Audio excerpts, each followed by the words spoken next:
for up to 2 years. By participating in this meeting, you are consenting for your name, the content of what you say, and your image to be broadcast and stored on the council website. If any member, officer or member of the public addressing the committee has concerns with this, could you please contact the committee services officer immediately. For those at home viewing the webcast, I would like to inform you that if you look above the video, you will see a resources tab. Select this and a link to the agenda will appear in the right-hand side. This will allow you to open the agenda in PDF form and follow the discussion and debate. Can I please remind members that they need to turn their microphone on when speaking, otherwise what they say will not be captured on the webcast. And can I also ask that members turn their microphone off when not speaking, which will avoid microphone feedback. Thank you. Item 2 is apologies for absence. Do we have any apologies, Dan? Yes, Chair. I can confirm we've had apologies from Councillor Alison Wright with Councillor Williams in attendance as a substitute, and apologies from Councillor Sam Frost with Councillor Von Nolan in attendance as a substitute. Thank you. And I already proved how easy it is to forget to turn your microphone off. I apologise. Do we have any member declarations of interest? Shall we point out that members are governors of various and diverse schools before we start, and then we needn't go through that one? Is there anything else that anybody needs to declare tonight, please? Okay, that's great. We can move on then to item 4, which is the minutes. Members, would you approve the accuracy of the minutes for the meeting held on the 15th of June? Councillor Brennan?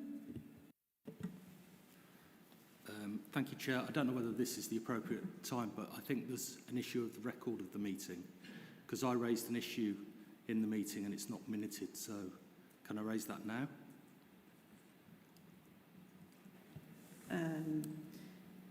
Yes. Do you want to state what it is, and then yes. we can ask that to be added? Sorry, yes.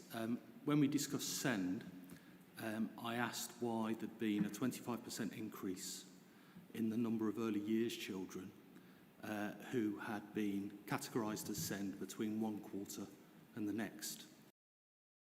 And the officers undertook to look into that and come back to the committee, and that's not minuted.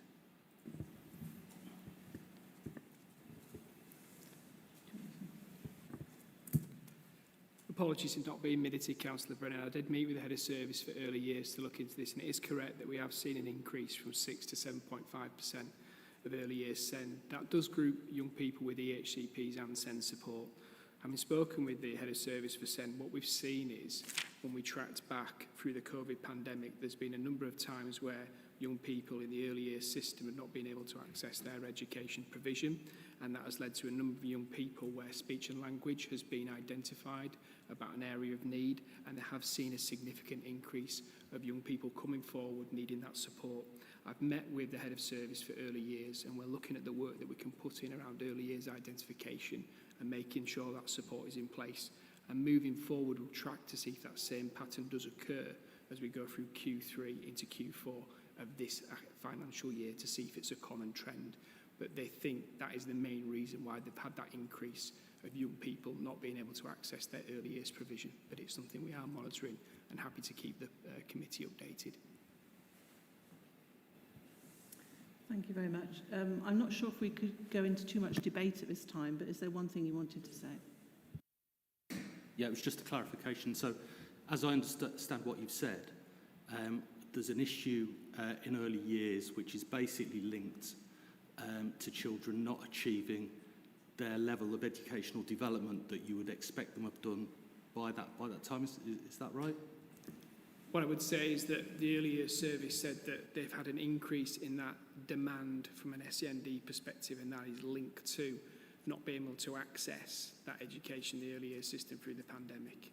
And that has meant that there's been that greater need, especially around speech, language and communication, that demand has not been met because of the pandemic. And that's something we're going to need to monitor closely. So, Is that okay? But happy to follow up with further reports as we go through the next 12 months. Thanks very much, James. Sorry, Councillor Cook. Yes, thank you, Chair. Yes, in the minutes on page 10, at the bottom, paragraph 15 on the work programme, it says, members acknowledged that work had already been undertaken on the healthy weight agenda and suggested it be removed from the work programme. But then reading down to the work programme at the end of today's agenda, it's still on there, that's all, as in to be confirmed. So I'm not sure whether we've decided to remove it or not now, that's all.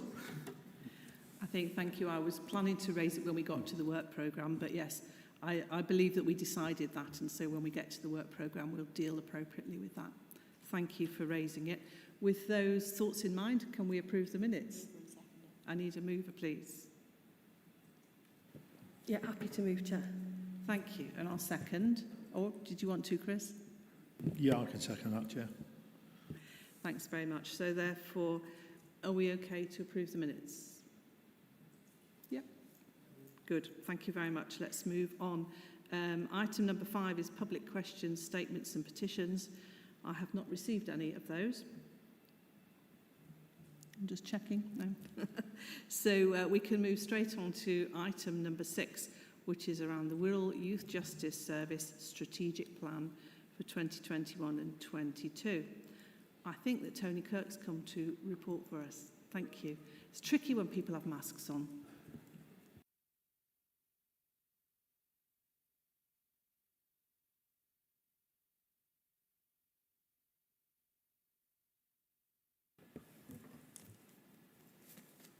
Thank you very much, Chair.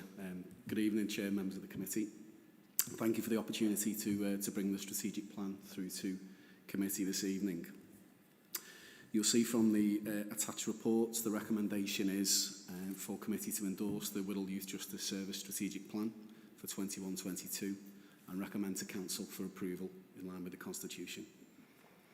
Also to note the approach and the ongoing development work within the Youth Justice Service and across the Youth Justice Management Board. If I may just highlight some areas within the strategic plan and the accompanying report. Under section 38, 39 and 40 of the Crime and Disorder Act 1998, we are obliged as a local authority to form a youth justice service or a youth offending team as it's known in some other local authority areas. To ensure that we cooperate as statutory partners, those being the local authority, probation, police and health economy, and also to produce an annual plan under section 40 of the Crime and Disorder Act 1998. The Youth Justice Service Strategic Plan 21-22 is our annual plan for this year.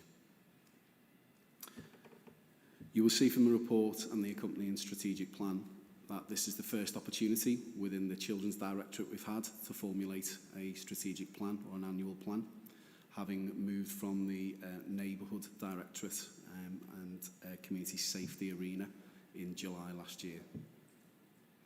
Since that point, obviously, we've been delivering services within a COVID context, and our strategic plan for 21-22 is an opportunity for us to look forward now in terms of our style of delivery and what we're looking to achieve in terms of our strategic objectives.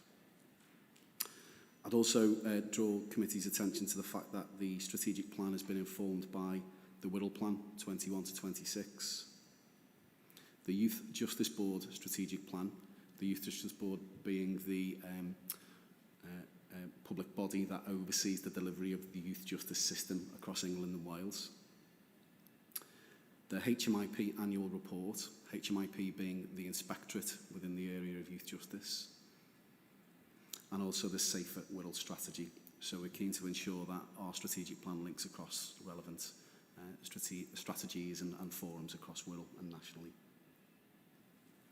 I highlight the fact that in terms of strategic objectives, we're looking to be child first and offender second, so that's a real child focus, but not to lose sight of the fact that actually there's a role to play within youth justice to ensure that we protect the community as well. Our second strategic objective is around making sure our young people are treated fairly by the criminal justice system, that we understand and recognise their individual needs. And the third aspect is around bringing about change. So this is about making sure we've got a brighter future for those young people who do find themselves interacting with the criminal justice system, and ensure that we've got safer communities as a result of our involvement with those young people. You'll see within the strategic plan we've set out some priority areas. Some of those are nationally directed priority areas as mandated by the Youth Justice Board nationally. Some of those are local priorities. Again, referring back to some of the national strategies and reports, we've tried to take into consideration some of the things that we've seen happening nationally through the COVID affected period. So we've seen nationally there have been increases in support required for young people coming into conflict with the parents. So in the report you'll see that referred to as child to adult violence, and that will be one of our priorities going forward. Also, some of the other areas that again you'll have seen some national media attention around harmful sexual behaviours. So those are the areas that we're looking to try and focus on locally, but there are also national themes as well. In terms of governance locally, we have a Youth Justice Management Board, which is led by Elizabeth Hartley, the Assistant Director for Early Help and Prevention within Children's Services. And the board is well represented from partners both across the statutory partners and partners outside of that arena to help us fulfil our local objectives. We've also got an operational plan that supports our strategic plan and operational coordination through the Youth Justice Service and its management, subject to regular reports back through to the Youth Justice Management Board and through to committee and council as required as we go through the year. We've recently had the benefit of working quite closely with Her Majesty's Inspectorate of Probation, and this will also inform some of our development going forward, and we'd be happy to bring further detail back when it's appropriate to do so, and we're able to do so. So, Chair, that's a summary of our strategic plan and report. I'd be happy to take any questions from yourself and the committee. Thank you very much. And it's good to know that that inspection visit didn't leave you too despondent, shall we say, at this point. And we'll look forward to hearing more about it. Do any members have questions? Councillor Carabia. Thanks, Chair. Hi, thanks for the report. I read this with real interest. It's quite comprehensive. And thank you for putting some figures in instead of all percentages. Because when you talk about percentages, it could be one child, could be 100 children, you just don't know, do you? One of the questions I asked in a previous meeting, and I still don't seem to, I'm not sure whether you can answer this. It's as easy to record people going into the system and stuff, but if you look on page 35, for instance, of your report, about mid of the page, where it starts off with Wirral YJS continues to provide several preventative and diversionary services to young people. And then a bit further down it says, to ensure in a multi-agency collaborative approach to preventing young people from entering the criminal justice. My thoughts are don't really understand how big an issue it is for children of antisocial behaviour who are on the cusp of becoming into the criminal system. So to try and gauge an idea of how big the problem may be, I'm not sure. I mean, because you can't really. Can you give us any idea of what the scale is, or is that impossible for you to say? I think it would be really difficult to quantify it here and now. I'd be happy to go away and have a look and maybe bring something back in that maybe informs you a little bit more in terms of detail around that. I think this is where we've got quite a crossover with the Community Safety Partnership and the Safer Wirral Partnership Board in terms of the prevalence of antisocial behaviour, what we do to target young people, both from a youth justice perspective, but also the wider partnership as well. I think it would be certainly easier from a youth justice context to be able to articulate how many young people we work with in a preventative way that have come to us because of their involvement with antisocial behaviour, for example. So in terms of future presentations to committee, that's something that we'd be able to look at in a little bit more detail for you, if that helps. No, that would be really appreciative. Thank you. Okay, thank you. Thank you. Councillor Yvonne Nolan. Thank you, and thank you very much for the report. Really, really interesting report. The bit that I want to focus on is section 6 and 7. Elizabeth won't be surprised to hear me say this. The voice of the child, you've quoted in section 6, but it is very much, we conducted a survey. What I'd be interested in, and I've looked at your service improvement plan, but I can't see where we're looking at co-production. What are the plans to actually co-produce both operational and strategic plans along with the young people, and where are the young people on the management board? Thank you very much for that. I think if you look towards section 5, you'll see one of the priorities for us going forward this year is to really develop our participation and engagement strand. So that's with young people, but it's also really importantly with parents and with victims as well. So across those 3 areas, we'd be really keen to develop what we do. I think the fact that we've taken the time to try and develop that child first plan as well, hopefully provide some reassurance that, you know, we do place a lot of emphasis on the child's voice there. We've done survey work, but we recognise that actually that could go to a next level in terms of co-production, as you quite rightly say. I think the child first version of the plan really helps us engage with that group of young people as well.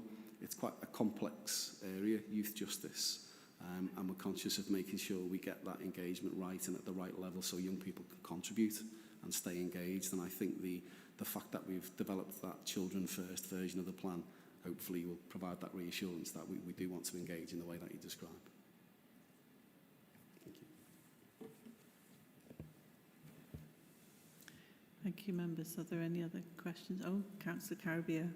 Sorry, just one more quick question for me, if I may. Under the CAV stuff, child to adult violence, I appreciate it's difficult because parents don't want to prosecute their children, etc., etc. Could you give us an idea of how you find out who these parents and families are so that you can work with them in a preventative way?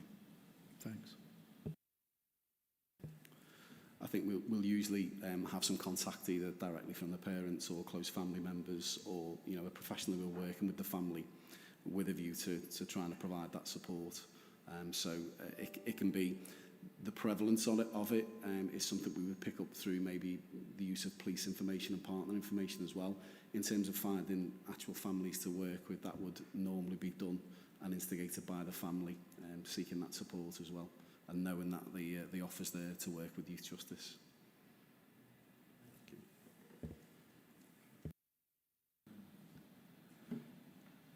Thanks, Chair. Just a quick question. For those of us who are relatively new to this committee and hearing reports on youth justice, especially as it's come into this committee, and members of the public, when you talk about youth justice, there are different definitions of youth depending whether you're talking about, you know, criminal justice or other areas and so on, school and so on.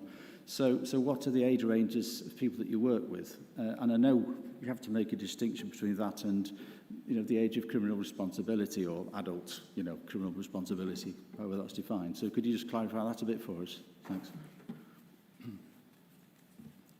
Yeah, thank you. It's generally 10 to 17. There are some exceptions either end of that. So from a preventative point of view, we're happy to work with young people as young as 8, if it's appropriate to do some of the circumstances.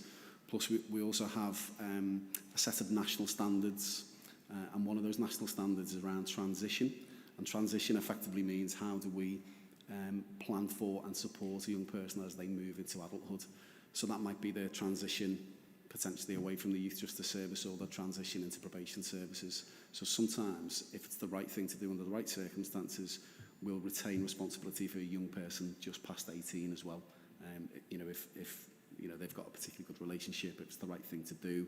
And again, going back to our strategic priorities and objectives, we talk about making sure the criminal justice system treats young people fairly. And sometimes the fair thing to do is actually have a young person who might not be as mature as others stay with the youth justice service that little bit longer, so we don't automatically shut them off and hand them over at 18 years of age. Thanks so much.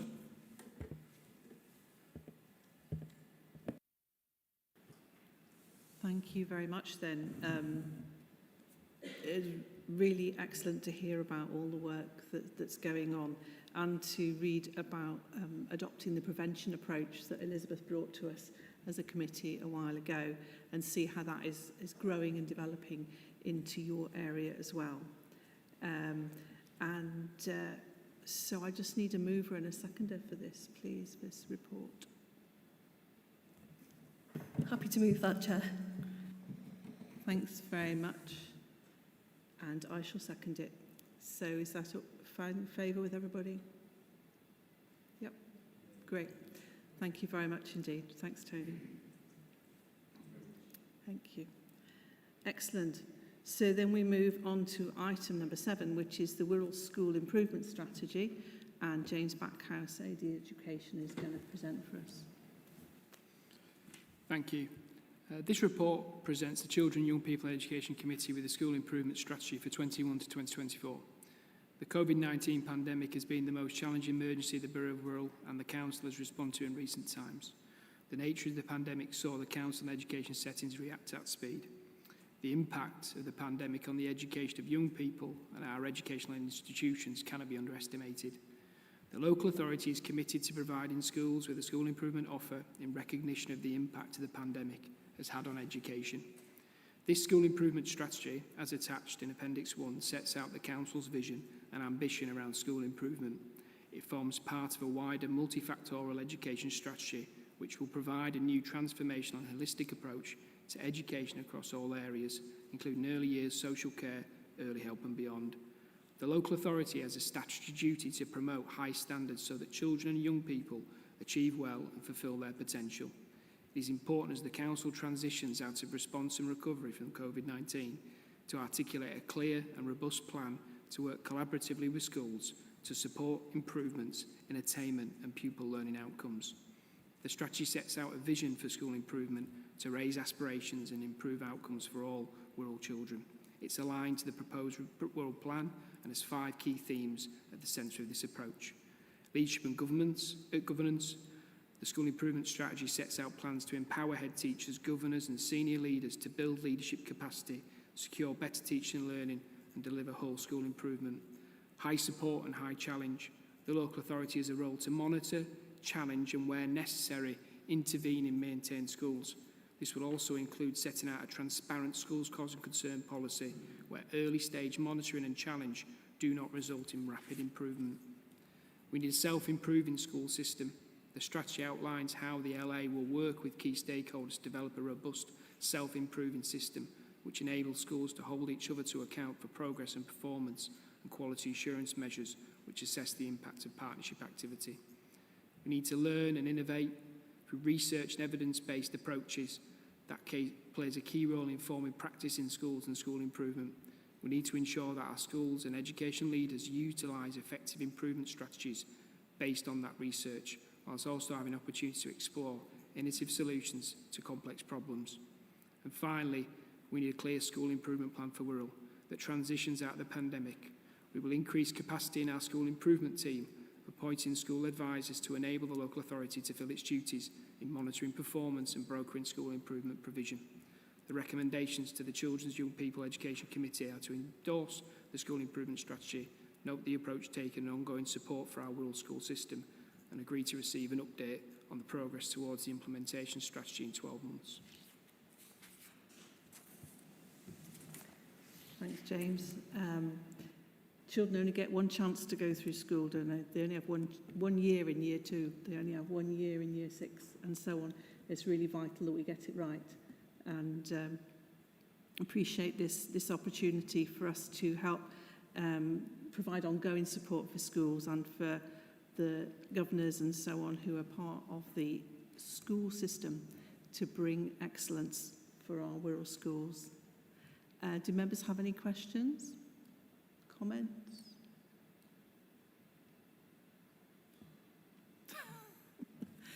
Councillor Caribbean has got one.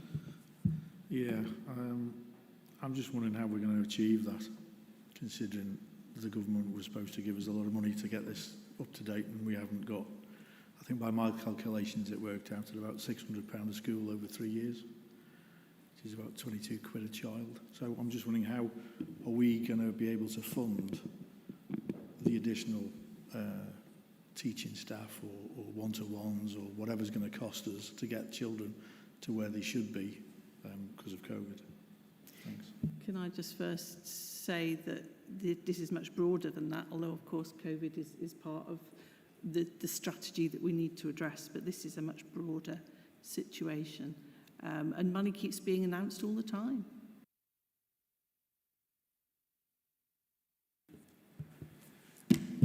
I think my response would be that we've taken a lot of time to consult with head teachers across our school system in both the primary, secondary and special system to really capture what are the challenges on Wirral before the pandemic as well. I think that's a really key element, that we've not just talked about the pandemic, what were the challenges before that occurred, and really try to understand what is it that our school leaders, our governors and teachers feel that would really support them on that journey and change as we go through that recovery phase. And so we've really taken that feedback as to what is it that you think you need to support you on that journey. One of the key things I would say that we really need to capture on Wirral is that quality assurance process. The data within the appendix attached is from 2019. We've not got live data for our schools up until 2 years in the past. So we need to get much better assurance as to what is going on in our schools now. And in the strategy, there's a quality assurance process that we'll put in place. We will utilise the resources that we've got available to bring in best practice, to bring in professionals that can support our schools, but also take time to adapt as we go through that, as we learn through that recovery. What do our schools need? What is the support they require? And have that constant narrative of what will make that change for young people.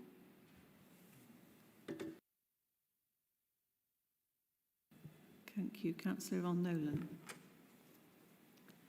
Thank you, and thanks, James, for that, and for the report, which is interesting, and the aspirations in it are great. I don't have a problem with the aspirations. I think what, for me, is lacking, and I'm sure that the committee would like to see some more detail on the how. There's lots of stuff about what we want to achieve, what we hope to achieve. It's the nitty-gritty of how that's going to happen. Some of it is on what Councillor Carabea has said as well. Where do we get the resources for all of this? That's only a part of it, but it's literally what's the nuts and bolts of it. What do we deliver on the ground?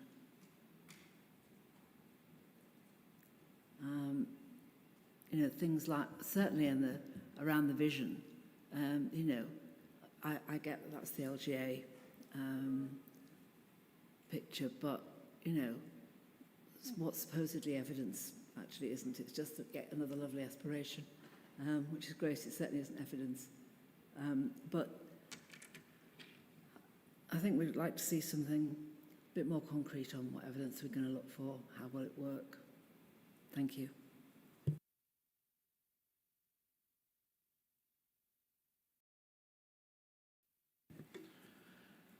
I think the key thing would be within the strategy, there are other documents that we need to develop. I think one of the key ones is around the schools causing concern policy that we want to put together. We need to make clear what the mechanisms will be. There's a banding system within the document and how that will work.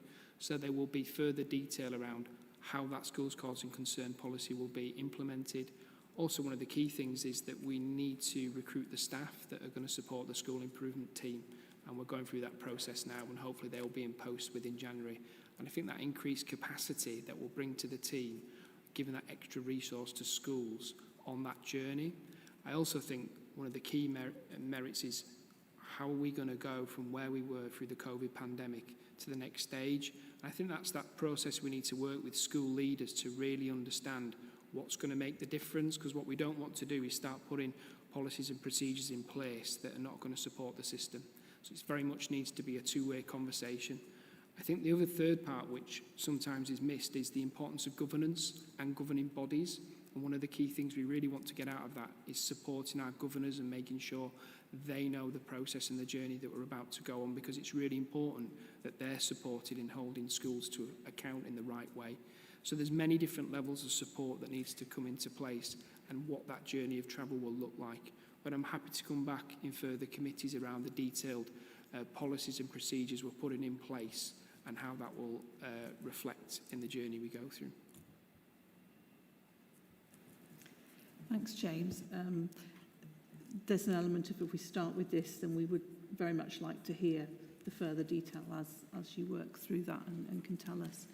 Councillor Brennan and then Councillor Cook. Thank you, Chair. Thank you, James, for your report. I think you were absolutely right to position the way you introduced this report in the COVID context, because that's the big issue in terms of children's education now and will impact those children unless the effects are mitigated for many years. And indeed, that key issue is raised in the Council's corporate risk register. So the impact of educational attainment of the pandemic, I think it's risk number 14 in the risk register. And the mitigation of that risk in the risk register is this strategy, the school improvement strategy. Now, I think given the scale of the problem and the urgency of the task, it would be helpful, I think, to understand either in this document or in accompanying materials which particular children have been most affected by the pandemic. What schools are those children concentrated in? What schools are those children learning in? What resources are available to help us achieve our objective of helping those children catch up? And how are we marshalling those resources to do that? And how will we know that we have succeeded in doing that? And what are our KPIs? I think those are really important and urgent questions. And one of the an issue I have with the strategy is I don't get a sense of the answer for any of those questions. So, in my mind, perhaps what we need is a accompanying plan, perhaps not of 3 years, maybe shorter duration, 18 months perhaps, which answers those questions, particularly in the context of the impact on young people's attainment as a result of the pandemic. Thanks. Do you want to comment, Jay? Yeah, I completely agree. I think what needs to go alongside the school improvement strategy for the next 3 years is a real clear benchmark across the key areas as to whether we've reached them or not, with milestones and around the resources that we're using around that. So we will be looking at developing that document. The head of school effectiveness, Alison Simpson, will be working on that to make it clear whether the benchmarks we've set ourselves have been achieved. Ultimately, we will be judged by the raising standards and outcomes across those key stages within our schools. They will be our driving factors. But I think it's much more about working with schools around some of the challenges young people have faced. We know that mental health and wellbeing has been a massive impact, so we need to be able to measure that. That's one of the key elements of the school improvement strategy. So we're happy to develop a key plan that gives those indicators and whether they're being met around some KPIs that you mentioned. We're happy to explore that and bring it back to a further committee. Thank you. Councillor Cook? Yes, my first comment refers to the equality implications element of the report. All reports now have to, refer to implications along certain criteria: equality, environment, community wealth, and so on. Now, reading through the various reports, not just this one, but all those to do with education, there's a statement which, in my view, doesn't really answer that question. It's a good statement and a vision, I suppose. I'll just read it quickly. It says, Wirral Council has a legal requirement to make sure its policies and the way it carries out its work do not discriminate against anyone. An equality impact assessment is a tool to help council services identify steps they can take to ensure equality for anyone who might be affected by a particular policy, decision or activity. That's a statement, but the equality implications for each report should say how that report relates to that, and it's the same trotted out every time. So I think that needs to be improved. But the key thing for me, still on equality, is really this. There was a great project in the 1970s, in my view, called comprehensivisation, and the idea was to make schools, basically give everybody the equal opportunities in schools where people of all abilities, co-education, everything else, studied together, and some authorities held out against it. When Wirral was split into different boroughs, some of the boroughs, or at least one of the boroughs, held out against it. That's why we've got grammar schools. We've now got academy schools, we've got local authority maintained schools, we've got selective, grammar, and so-called comprehensive. We've got single sex, we've got mixed, we've got faith schools, we've got non-faith schools, we've got fee-paying, non-fee-paying. And sometimes members, I think disingenuously, question why is it that we have such a high level of inequality in the Wirral between the West and the East, and why do we have an age gap, a life expectancy of 10 years? Well, the answer is in that, I believe, and some people think education isn't political. Well, I think it is. And I'd like to look forward to the day when perhaps we have equality in education. One of the pillars of equality is education, another is housing, another is opportunity, employment, everything else. But education is a key one.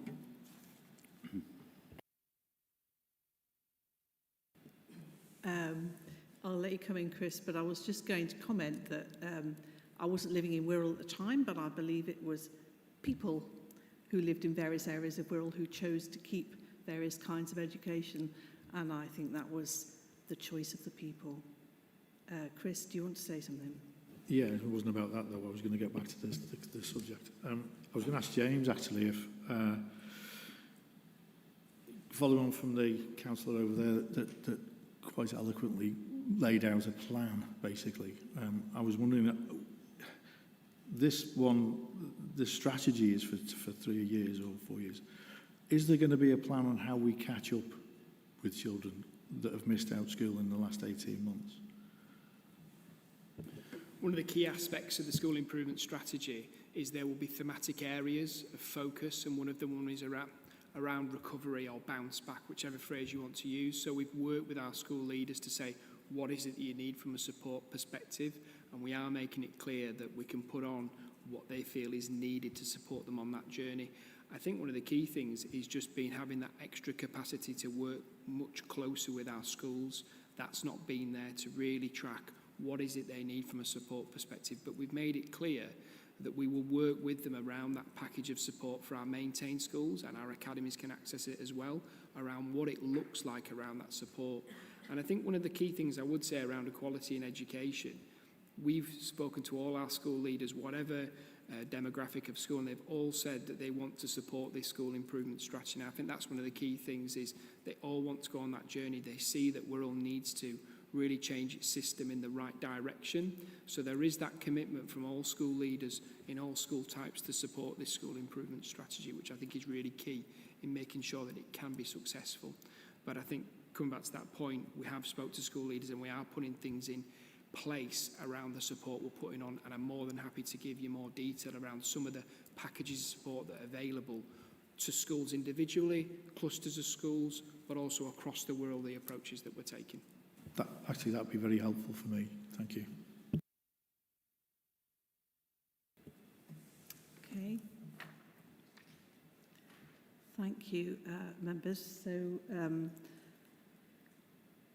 it is a breath of fresh air to have this school improvement policy and strategy, and we look forward to it developing, and members certainly have many ideas about ways that we can support our schools and our children, because I think the children in our schools are going to be affected educationally by this for a long time, aren't they?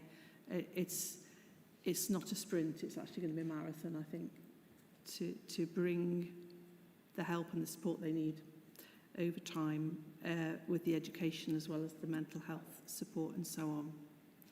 So, members, I'm looking at the recommendations. We're recommended to endorse this strategy, note the approach taken and ongoing support given to the school system, and agree to receive an update on the progress. Would we like to change that from 12 months to maybe a little bit less so that we could hear some of the update details? 6 months. 6 months? Would that be acceptable to members?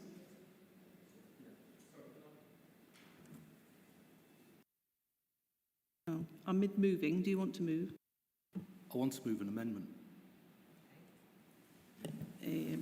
So if I finish moving my bit and then Councillor Brennan moves an amendment, we may find we agree, you never know. Yes, Chair. I mean, obviously at the moment nothing's actually been moved and seconded, but No. if you want to proceed with that and then an amendment, or if it's not an amendment, then we might have to look at whether it needs to be something different. Okay. So, Councillor Brennan, are you happy if I just take and move this and then you want to make an amendment? Would that work for you? Okay, thanks for that. So we've got a slight amendment to what was originally recommended to us. We're going to have an update in 6 months' time. I would like to move that. Is there a seconder? Councillor Williams, thank you. Yeah. Or Councillor Caribbean. Yeah, happy to. Thank you. Councillor Brennan. Thank you very much, Chair. I'd like to add to the recommendations on number 4, which is the school improvement strategy is identified in the Council's corporate risk register as the mitigation of educational underattainment caused by the pandemic.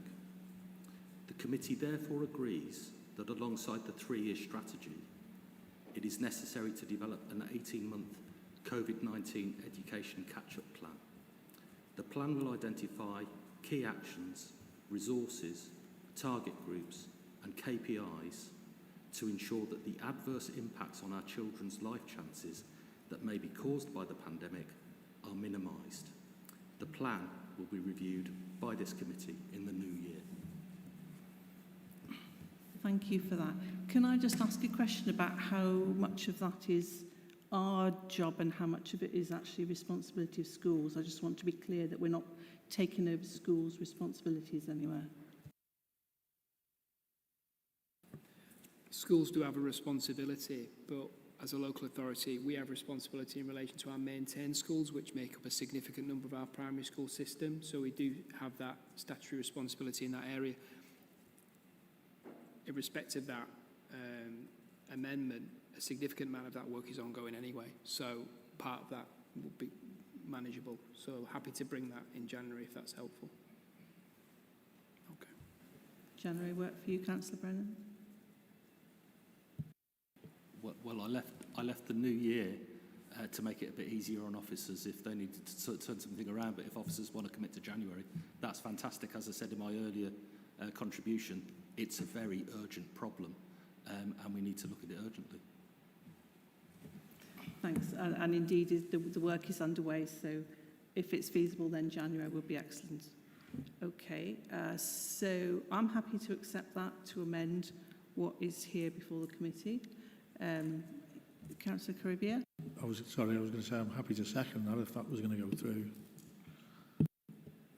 Yep. Thank you very much. Then are we all in agreement? Agreed?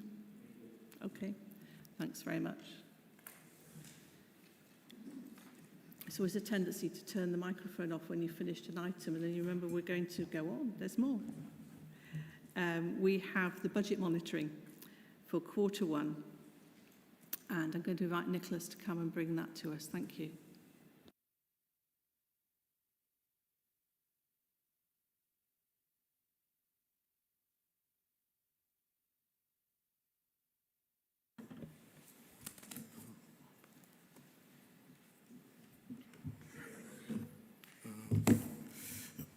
Good evening, Chair. Good evening, councillors. So I'm here to present the budget position for the Q1 and wish members to note the position that we are currently anticipating that will be on budget and with obviously challenges, particularly in children's social care, children in care costs, which are always challenged, and continue to take measures to manage demand and any opportunities using grant funding and Educare to deal with the placements. Other things to note, would be that the school's core area has the Kingsway PFI, which is a school that was closed early, and there's a pressure leading to pressure on the PFI contract of 520,000. There is some mitigation there from a pension, and favourable variances in some other services are leading to additional mitigation. I wish members to note the position on the savings, which are on target to be achieved, except for the pause project, which has been delayed, which has started late, and so the benefits from the project will not be felt to a great degree this financial year, and therefore that's been mitigated by other favourable variances in other services. Also wish members to note the capital position, and also the reserves. Some reserves are being drawn down current year, and the DSG deficit is being partially recovered in the current year as well. But because of pressures on the high needs, it's not been recovered to the extent that was initially anticipated. And that's all the things I want to sort of note, and would welcome any questions. Thank you very much. Does anybody have a question? Councillor Nolan. Thanks, Chair. Thank you very much for the report. It's very comprehensive. I've got two questions. You mentioned, it was really a comment in passing, but you were talking about the difficulties and the strains on the budget, and you mentioned demand management. You said we were likely to have a balanced budget through managing demand. I'd like to know what steps you mean in relation to demand management. And also, my other question, there's actually another couple. Capital, there is obviously a lot of slippage in the capital programme, as there is in everybody's because of COVID. But are there any capital items that have slipped that are likely to have an impact on revenue? Thanks. In terms of demand management, there are a lot of schemes on the early help side, and a lot of work that's done with families to perhaps delay them coming into care, or not, which would help the children and the families so that the children remain with their family. In fact, the pause project is an example of demand management, although it's sort of started late or been delayed. With the capital, at the moment, the delays are not, or changes in profile are not yet impacting on the revenue side at the moment.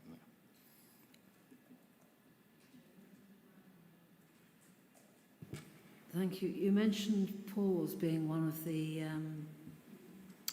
programmes of demand management. Can you explain to me exactly how that's going to impact on demand?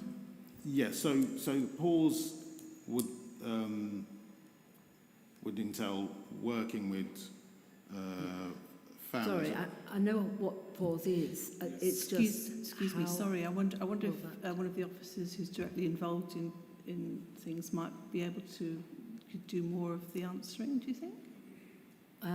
It was actually a question, how does it impact on the bottom line, was my question. Okay. which I would have thought was more appropriate here. Because if you stop somebody coming into care, Mm-hmm. effectively you don't have the cost. So it reduces the impact of the money.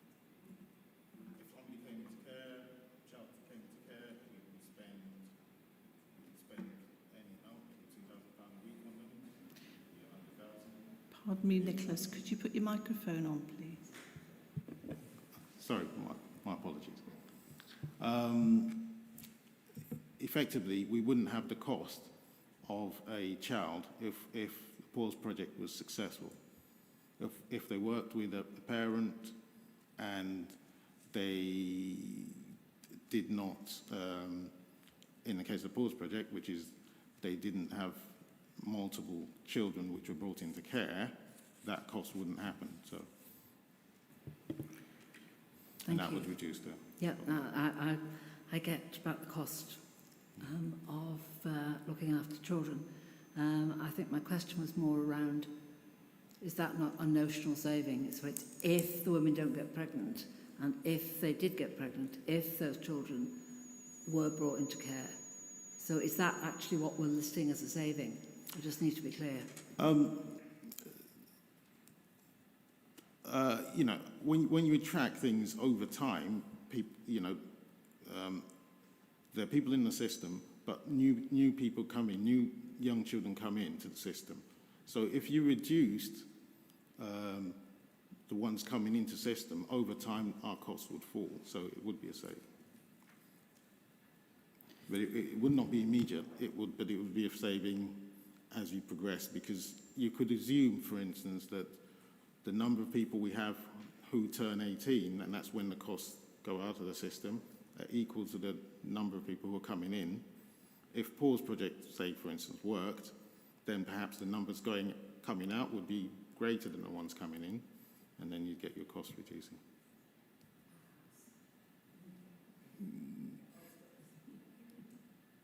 Thank you. Did you want to comment at all, Simone, please?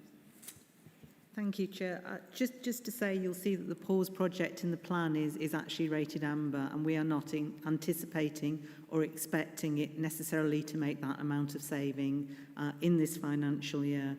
If there is any saving from it, it's a very long-term saving that will be recouped over time. The current demand management is very much based on the preventative strategies and that wide range of programmes that we brought to committee last time, which are now in place. And I'm pleased to say that they do appear to be making an impact. I'll give you a couple of examples where it's very early days yet, but we are still watching this carefully. For example, we know during COVID, in many of our statistical neighbour councils, numbers of looked after children have continued to rise. And I'm pleased to say that numbers of looked after children in Wirral haven't continued to rise, despite us proactively assessing and making sure that we are looking and accommodating every child who needs to be accommodated. I can only say that some of those programmes we believe are working. Whether they will manage the full demand, we don't know yet, because if we knew exactly how high the hidden demand was, it wouldn't be hidden, and that's one of the challenges. Thank you for that. Are there any other questions? Okay, Councillor Cannon. Thank you, and thank you for your report. It was just a quick question really about the savings from last year, which was the YOS savings. Is that, I don't know if this is a question for you or Simone, is this the one that we may be carrying over, so is from last year? So I don't want to double count it. I was just trying to work it out in my head. But I wasn't sure if that was a question for you or for Nicholas. Thank you. There was a savings item for the previous financial year that wasn't realised. It was carried over and put back into the budget and realigned with other pressures and savings for this financial year. So it didn't remain in the same saving, but it was recaptured in the financial plan.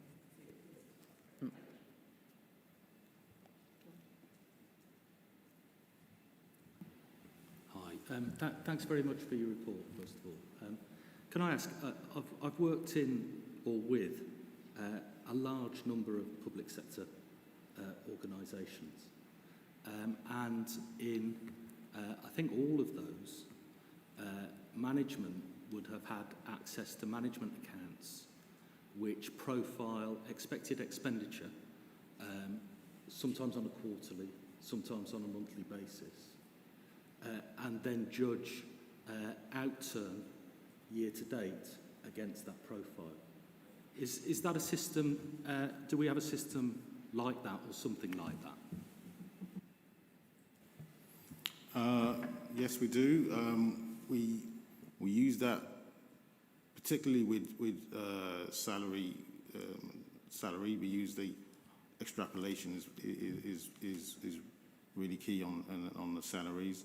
On the placements that we're talking about, we tend to use the actual cost of each placement to forecast, but we do keep a cost of making sure that what's spent is in line with what we expect to be spent as we go along through the year, and we share that with managers, of course.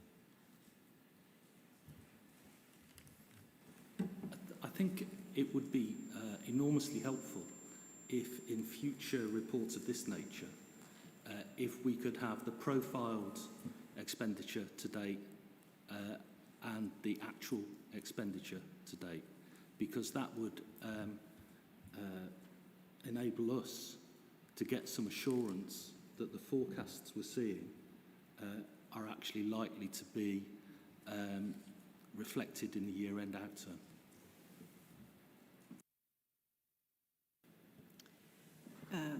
Would you like to respond to that, Nicola? I think we'll take that on board and change the format, and try and change the format.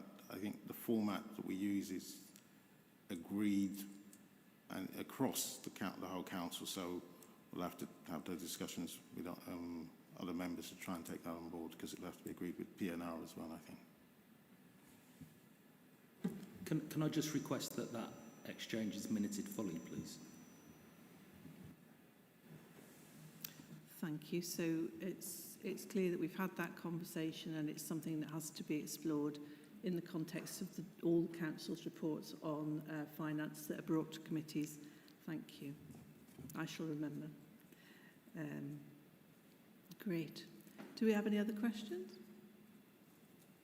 No? Okay, well, we thank you, Nicholas, for the report. And looking at the recommendations, colleagues, to note the forecast year-end revenue position, and so on the balance on the progress on achievement of approved savings, the reserves allocated to the committee, and the forecast year-end capital position. I will move that. Do we have a seconder, please? I'll second it, Chair, thank you. Councillor Cannon, so is that agreed by members? Fabulous. Thanks very much. Thank you, Nicholas. And welcome to the committee. And now we've got performance monitoring, and Trish Thomas is going to come and speak to us to that report. Thank you, Trish.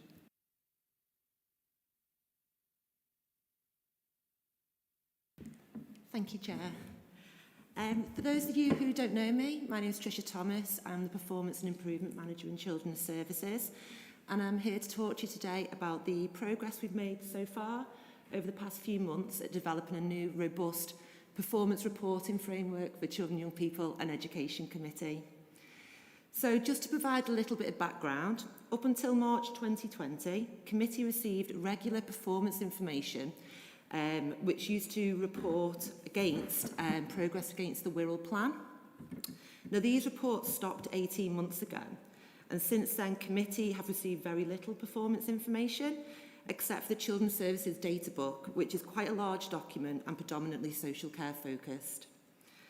So a few months back, Simon and I met with the chair of the committee and party spokes, and to develop a new reporting framework for committee. And this included creating a new performance reporting pack, which will be reported to committee every quarter, and also developing an interactive dashboard in Power BI.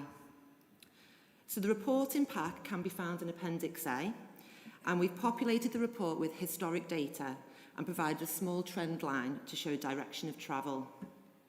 There is also a narrative box at the bottom of each page which highlights any changes in performance or areas of concern.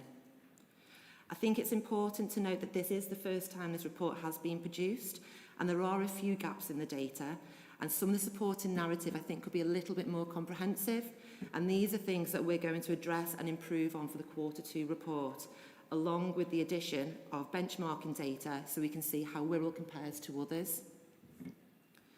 The second area of development was we delivered a Power BI webinar to members last month, and Power BI is the Council's business intelligence system.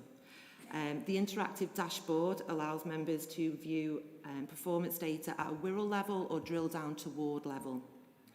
We consulted with elected members on the development so far around the demand and the Keeping Children Safe indicator groups, and I'm happy to report that feedback from members so far has been very positive.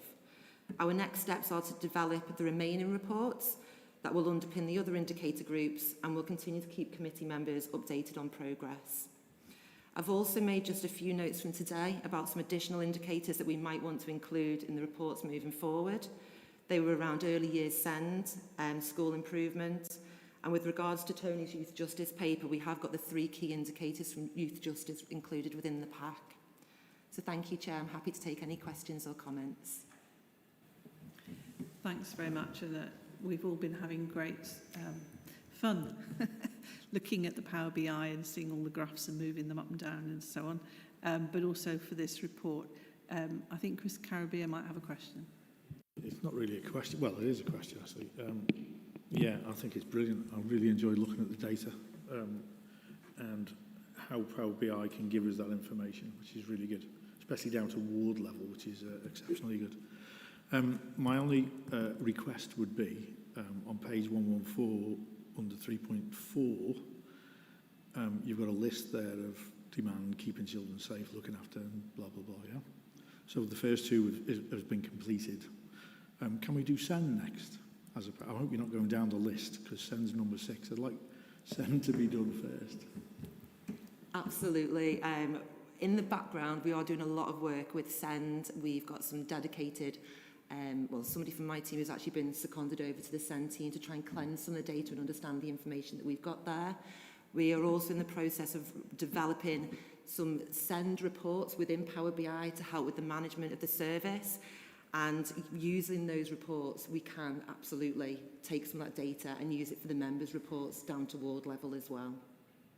If I may, Chair. Chish, could you send us a list of what will be included in the reports or what's going to be reported on for the SEND issues? That'd be interesting. Absolutely. I can follow that up, no problem. That's great, thank you. Just reading the indicators that you put in the report about SEND, there were some interesting ones. Maybe now's not the time to interrogate them, I'm not sure. But there was one about people who appealed. Their percentage of mediations that were followed by appeals to tribunal seemed distressingly high. And I'm sure there's a whole wealth of story behind that, but we all hear stories and we all talk to people about SEND, so it's a great area of concern, I think, probably for everybody, to be sure that we're doing the best we can. Are there any other questions or comments? Councillor Brennan. Can I just ask about the free school meals indicator, please? The jump is quite stark, isn't it, from, what's your start date again? Is it 1819? I think if you go back to 1516, it's even more, there's an even more significant increase. I noticed that it says in the narrative that schools have now able to complete the online free school meal registration. Is that the explanation for the whole of the jump, or part of the jump, or none of the jump? Thank you. No, it's not the full explanation. So obviously the pandemic's had a significant impact on those eligible for free school meals. correct me if I'm wrong, James, but the process for applying for free school meals, it used to come through the local authority. Schools now have the ability to register those children themselves. So that will have seen the impact, and it's impacted onto the numbers and increased them in that case. I know it is a key area of concern and something that we are continuing to monitor.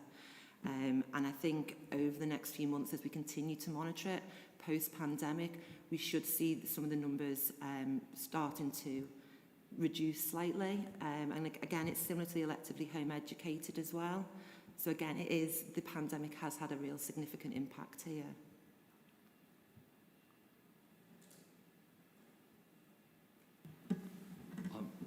I'm sure the pandemic will have had an impact in the last year's data.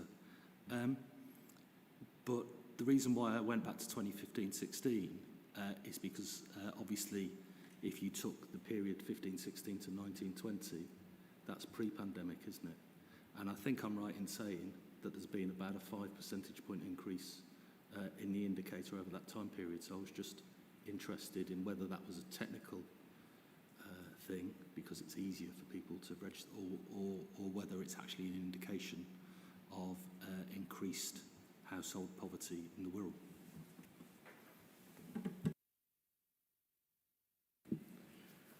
Obviously, the data pack doesn't go back that far, but be happy to go away with Tricia and do that piece of work to really try and get an understanding as to whether there was an increase and what the rationale behind that was pre-pandemic. Happy to do that piece of work for you.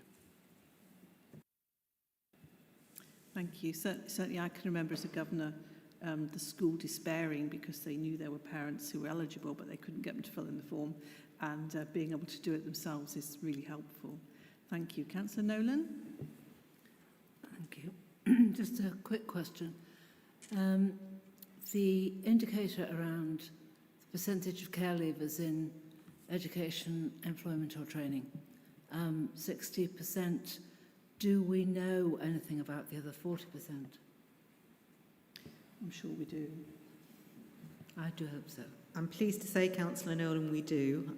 We have in the room Mr Paul Smith, who is actively part of the care leavers team. He may want to pick up that question when he comes on to speak to his item. But we do stay in contact with all of our care leavers and we plot their progress. So we do have the destinations for the other 40%, and we understand why they're not in employment. Naturally, we would want them, where possible, to be in employment, but that isn't always the case. Some have disabilities and some are young parents. Thank you. Thank you very much. Any other questions? Go on. Sorry, can I just make one other comment? So this report is based on Q1 performance. The Q2 performance will be reported to committee in November. In between now and then, we've got the October committee. So I wanted to ask members, is there a particular theme, anything in particular? Because what I would like to do is bring a focused performance report back to the next committee in October. And I know SEND is quite a hot topic. I don't know if it's for discussion now or outside of this meeting, but thanks. Thank you. I wonder if it would be helpful to have a few suggestions now and then have a discussion outside the meeting. Would members find that acceptable? Yeah. We'll go Councillor Brennan, Councillor Cannon, and then we'll look for somebody else. Thank you very much for the offer. I'd like to see a deep dive into how the pandemic has impacted on the educational and employment progression of young people at the age of 16 and at 18, if that's possible, please. Can I also, Chair, while I'm at it, correct the record? Because I said it was 15% in 2015-16. I've just looked it up and it's 17%. So. Absolutely. That sounds like a good theme for the next meeting. We can definitely pull a data set together around that and present it at the next meeting. Thanks. Okay, thank you. Councillor Cannon, did you have a different...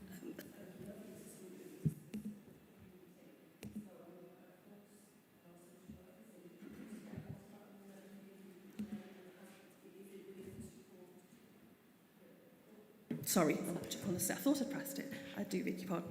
Sorry, there is a section about workforce within this report, but I think following our pre-meeting as well, I think I'd like a little bit more information because I know we've had a reduction of social workers, and I'd like to look into that into a little bit more detail, if that's okay.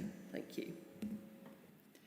There's a danger you might wish you hadn't asked us. Yeah, I'm beginning Do you to need think- us to focus down to one thing? A couple of things. Those two we could take away. That's manageable. And I know colleagues in HR are already doing quite a lot of work around workforce, so there is a lot of information that we can report back to the committee. Yeah, I've seen in the report that you've said you're working towards that, so yeah, that's great. Okay, are members content to look at that next time? Yeah. All right, well, thank you very much, Trish, for the offer. That's great. Plenty to look at, as they say. So we're just recommended to note the progress made to date and the next steps and the content, and we've have highlighted indeed a few areas for clarification and so on. So thank you very much. Do anybody want to move this one? I'll move acceptance of this one. Would somebody like to second it? I'll move the report, thank you. And I'll second it. Okay, that's great. So Councillor Canner's moved, Councillor Caribbean has seconded. Pushing this microphone on and off is a bit like the in-person version of you're on mute, isn't it, really? And it's just as tricky, to be fair. All right, thank you very much, Tricia, thank you. And so now we do come to the report from Paul about the overview into lifelong learning. And yes, I do know that you've got some figures for us there. We've seen some of them. Thank you.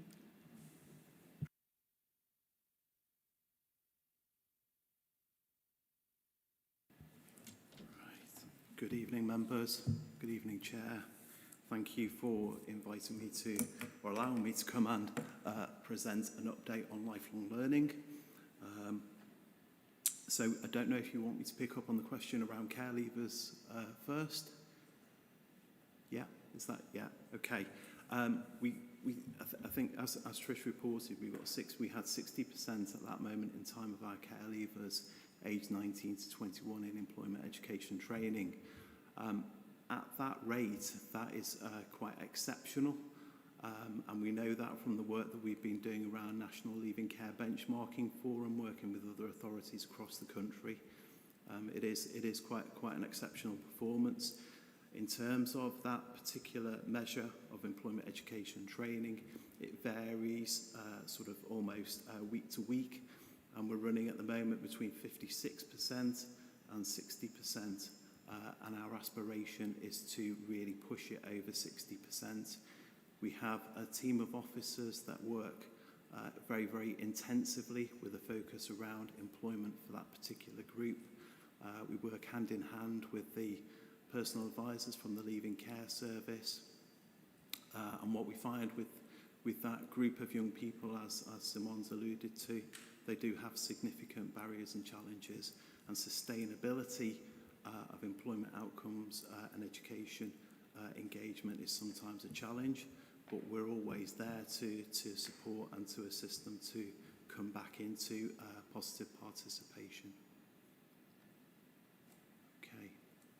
Councillor Brennan, as well, you've just referenced outcomes for young people at 16 and 18 in terms of education, employment and training. In October, I'll be coming back to this committee with a report which is around participation and NEET engagement services. Within that report, which I'm working through at the moment, it has data over the last 7 years looking at trends in terms of those destinations and NEET rates for young people aged 16 and 17. Right, just moving on to the report then for the Lifelong Learning Service. Just to give you a little bit of context, the Lifelong Learning Service is a grant-funded service. It's funded by the Liverpool City Region Combined Authority. And on an annual basis, we receive in the region of slightly more now than £1 million. So the report is for the academic year 2019-2020. I hope to be able to come back, if you'll have me, in January to present the outcomes and an update for the 2020-21 academic year. So Wirral's Council's Lifelong Learning Service actively engages and supports local residents, all 19 plus, who are furthest from the labour market. This is very much an education provision, and it provides learners with the confidence to take the next steps back into education and employment. And as a grant-funded council service, it has the capacity to support the most disadvantaged, working on difficult issues and using innovative approaches, for example, supporting community cohesion, working with troubled families, working through children's centres, having family learning approaches, working with primary schools, and supporting refugees more recently. In 2019-20 academic year, this was a very, very challenging year for the service, with a significant change in course delivery required from the end of March 2020, reflecting the national pandemic. All courses moved to online delivery as the country went into its first national lockdown, and this was our response to the COVID-19 pandemic. As a service, Lifelong Learning supports 3 of the key strategic council themes as identified in the Wirral Plan 2025. The key themes are brighter futures, and we support this through the delivery of high quality education for adults and their families.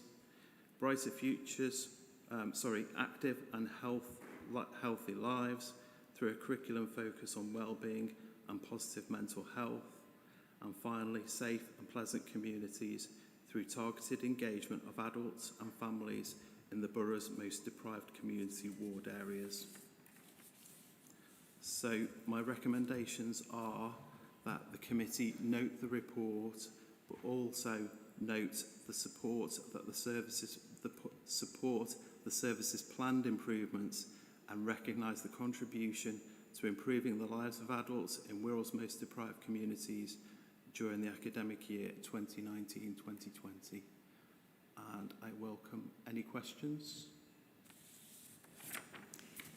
Thank you, Paul. And I think the committee should send our congratulations really to everybody who did adapt so fast and so thoroughly to develop a service throughout the COVID time. And I noticed that the work with Syrian refugees, presumably now that will be expanding into Afghan refugees? It will. We've just been notified of the first 3 families that we will be supporting and working with. And I understand that tomorrow there is further engagement around the local, the Liverpool City region response, and we will know what further families we will have to support through our ESOL provisions. Thank you. Councillor Caribbean. Thanks, Chair. Thanks for the report. Yeah, I was really interested in the 3 pilots that are being done. I think it's on page, 132, under 314. Providing these 3 pilot schemes, it gives us the number of enrolments and no qualifications and entry percentages. I'm just wondering, obviously, is this too early to give us a result yet? Because it's only the first year. No, I can provide the results. We have to do a very detailed analysis to justify the use of that particular funding. That is what the Liverpool City Region Combined Authority call their test and learn approach. So at the end of each academic year, we have to do a full analysis detailing the outcomes. So I can provide that to you, yes.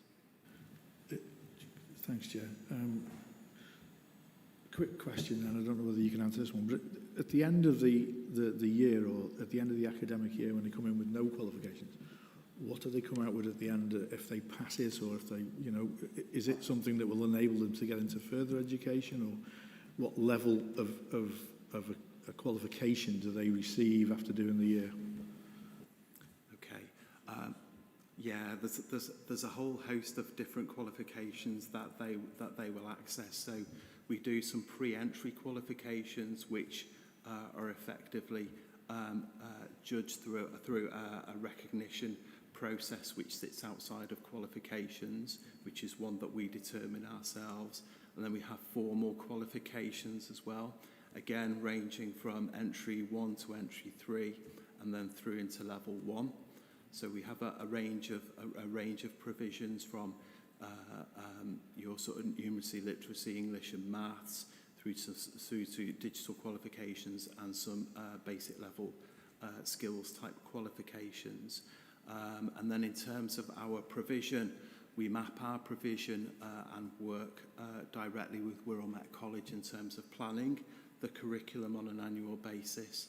So our role within the delivery of adult learning within Wirral is very much, and you can see through the report, is very much focused around adults from our more deprived communities that are wanting provisions either at entry level or level 1, and then we provide them with the prerequisites in terms of either accredited learning or non-accredited learning to either move then into employment or into further levels of learning.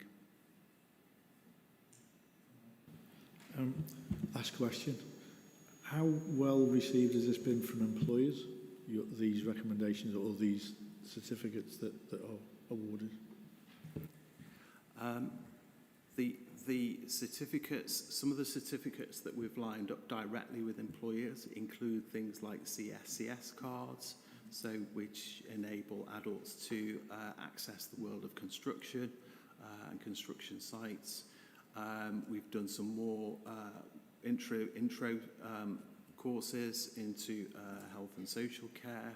We're looking at the crisis in hospitality at the moment and how we can respond to that crisis and produce again sort of introductory courses that will engage adults with a view to us then working with the college for this college to really add in the skills dimension before those adults then move into employment. Just to finish, I think this is a brilliant scheme. Well done. It's great. Thank you. Thank you. I've got Councillor Collinson. Hi. Oh, we're a bit too close, aren't we? Just a question on... I don't think it is you, actually. It's just think it's this thing here.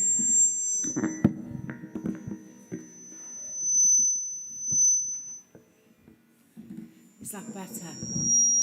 No? I'm just not meant to speak and think. That's the plan. It's just a question about you've had to move online because of the pandemic, and is that going to have an effect on how you deliver in the future? And do you think it's been an advantage or has it been a disadvantage? What's the implications moving forward? Yeah, it's definitely had its advantages in terms of access, particularly for some families where they've had other family members or other commitments. So that flexibility has been very, very positively received. We've now, I think, in the summer term of the year, the academic year 2021, we were very much delivering on a face-to-face basis back in the classroom, and that's continued with enrolments and direct delivery starting this week as well. But what we are developing, recognising the real value that digital access has had for us, we are developing an online learning platform as well. So we're looking to take some of our resources out into the platform to enrich learning then for adults that maybe want to access that work on top of the face-to-face to really sort of cement learning and enable their progression. Thank you. Councillor Brennan. Hi, Paul. Thanks very much for your report. First of all, thanks for answering one of the questions that I was going to ask you around curriculum planning, particularly with Wirral Met. Congratulations on that. It's a remarkably rare thing for a local authority to do effective curriculum planning for adults with their local college. Can I ask a linked question, which is about progression? Because as I understand it, your service positions itself sort of at entry level, level 1, up to level 2. And the obvious progression route in many circumstances will be to Wirral Met. So I'd like to understand if you've got any data on that and if you've got any formal partnership agreements with the college about supporting adults' progression. And my other question, which you may not be able to answer, and that would be fine if you can't, is around adult level 3 delivery.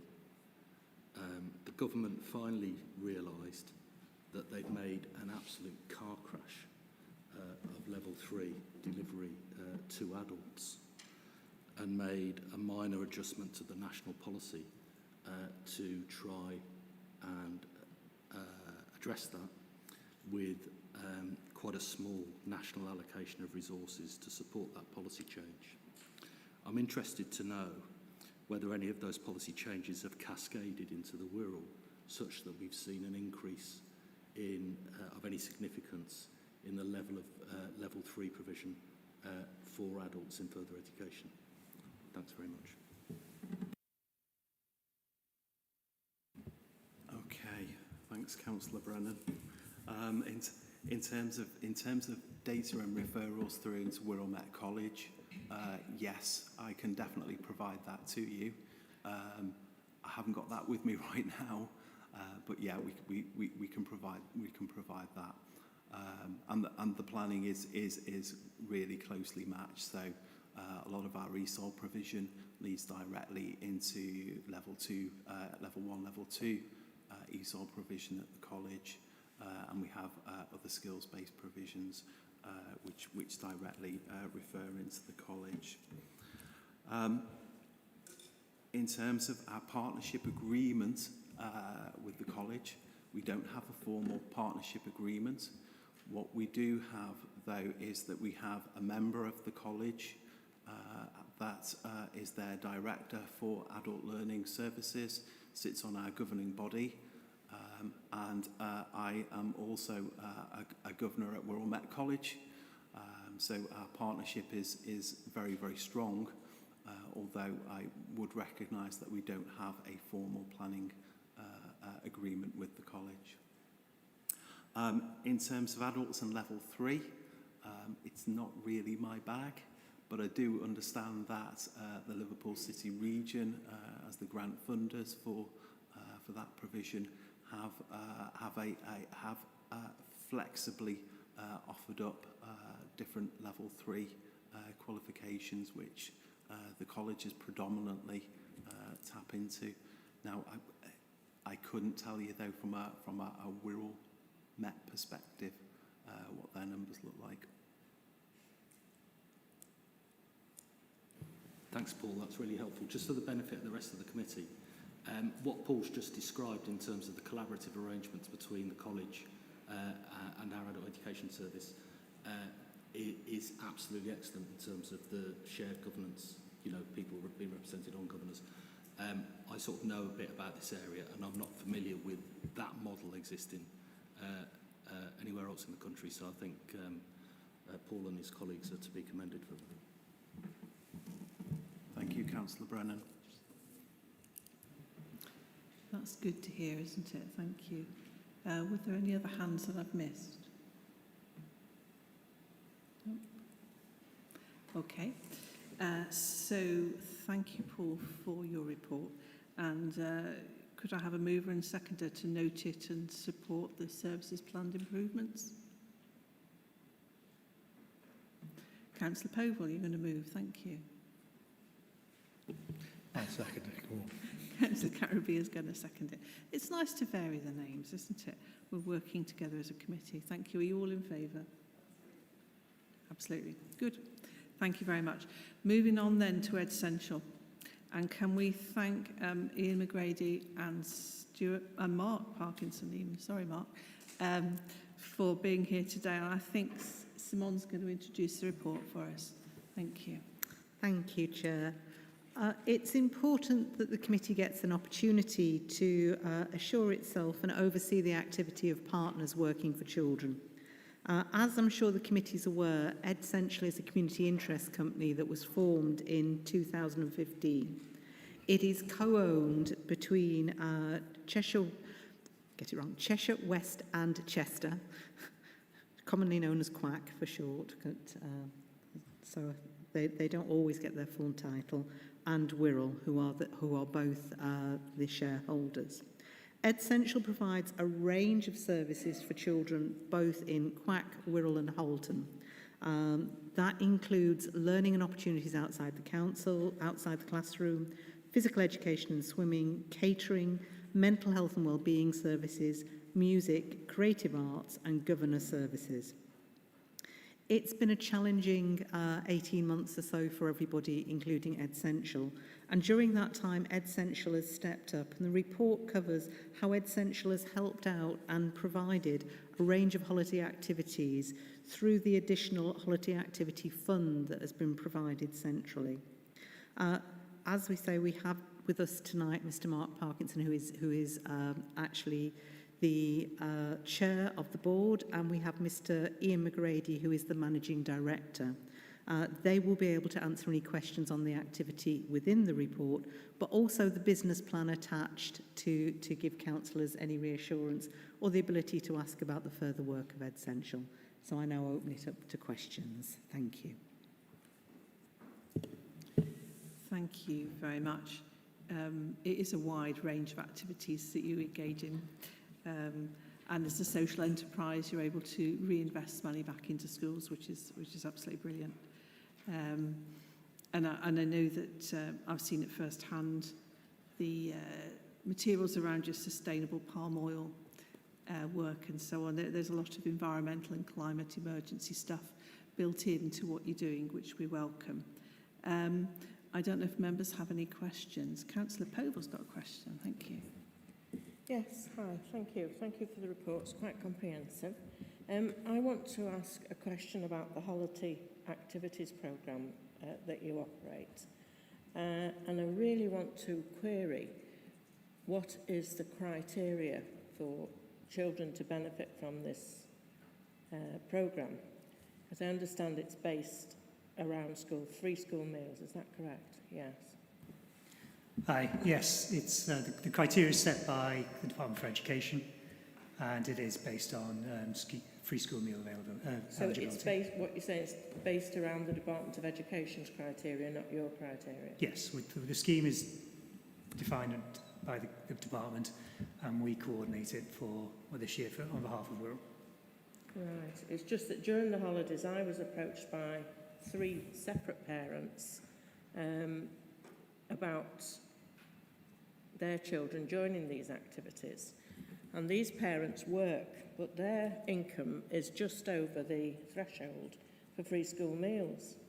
And what they couldn't understand is how come they couldn't access these activities when people who clearly didn't work who were getting free school meals could.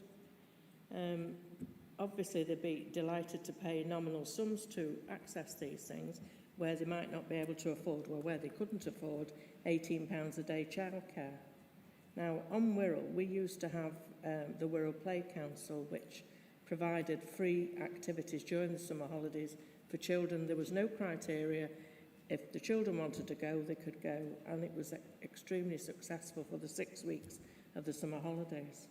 And I just wondered if there was any possibility of the criteria moving, but if you're telling me that it's the Department of Education that's setting the criteria, then clearly it's not. Yeah, no, we have to report back to the department in terms of the details of the children that were eligible to join, and then they report back onto a national basis through Whitehall. I will say that we overachieved versus the number of places that we had forecast. So the demand was very high, and I understand there will be parents who were on the borderline who were not able to access it. But in terms of what we forecast, in terms of the children who were able to, then we managed to overachieve against those numbers this summer as well. So there's a high demand for places on the scheme.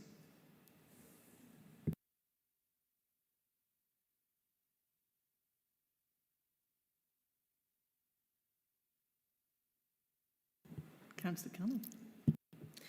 Thank you. I've just got a couple of questions, if that's okay. Obviously, you know, COVID's clearly hit your company very hard, and I've seen the losses. I was wondering whether there was any COVID money put into a recovery for you, because obviously we've only seen about the losses. And then the other issue I wanted to bring up was Oakland's. There is obviously just a sentence, I think, in your COVID recovery about winning new business, about the geographic areas that are traditionally served by centres that have now closed will be targeted. And I think that was actually something that Councillor Carabia had brought up previously, so I don't want to steal your thunder, Chris. But obviously our concern is for our schools and what provision there are, and will that affect anything financially with our children having to travel further to go to centres that were usually serviced by Oaklands. So it was just a couple of things on there, because obviously this report doesn't talk about that at all. Thank you. Yeah, sure. If I take the first question, in terms of, if I understand it, what support the company got during COVID, we received 1.85 million from various government funding. The vast majority of that, 1.5 million, was furlough. We then received various amounts in rate relief and grants in the region of £230,000. Again, the vast majority of that was attached to the residential centre in Anglesey. So that's where most of the money came from. In terms of, we are talking to shareholders currently about support for the losses that we've incurred last year and this year, because it didn't just all end when the new year started, or a couple of days ago when new term started. It's going to take this year for schools to get back to normal and for us to get back to where we were in 1920. So we've had 2 years of significantly less revenue. And so there'll be a combined 2 years of impact, but we do expect the business to get back to 1920 levels from next year's business plan, so 21-22. We're expecting a very robust recovery back to normal activity. Then in terms of Oaklands, I mean, as if there's more questions, do we want to take them all in one round and have that discussion? Or you just carry on, you're doing great. Okay, so in terms of, I mean, Hannah was kind enough to provide us with some specific questions that had been asked in pre-briefing. To go back to your questions, so all Wirral schools who had existing bookings for Oaklands, they have all moved their bookings to Anglesey, so they were invited out to visit the site, and then they all agreed to move their bookings to the site on Anglesey. I would encourage you, when it comes to provision, what actually children can do on the different sites. We have a website, conwaycentres.co.uk, and we've just recently put up a new video which shows a school attending and a range of activities that are available on the Anglesey site versus what was available on the Oakland site. And you'll see there's significantly more that children are able to access on the Anglesey site directly, because we sit in 160 acres of National Trust parkland and direct access to the Menai Strait, so for all the water sports and all a vast range of water activity.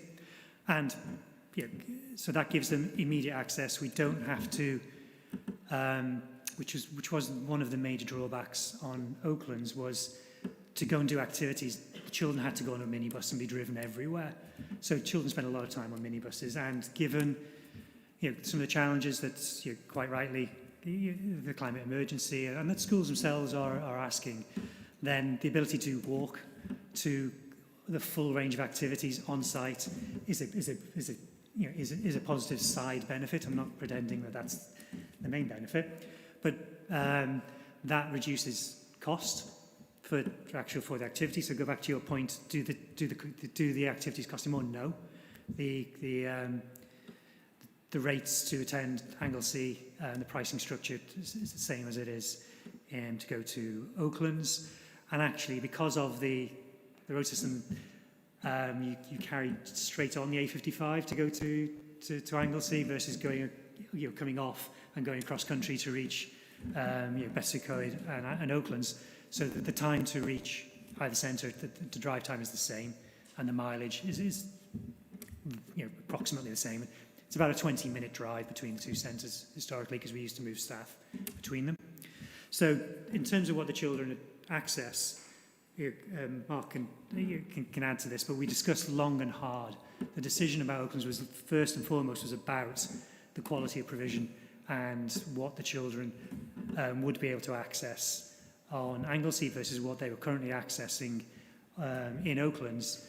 And we believe that all in all, that they will actually achieve more and get access to more on the Anglesey site. I said, if you look at that video on the website, you will see the range of activities that are directly available.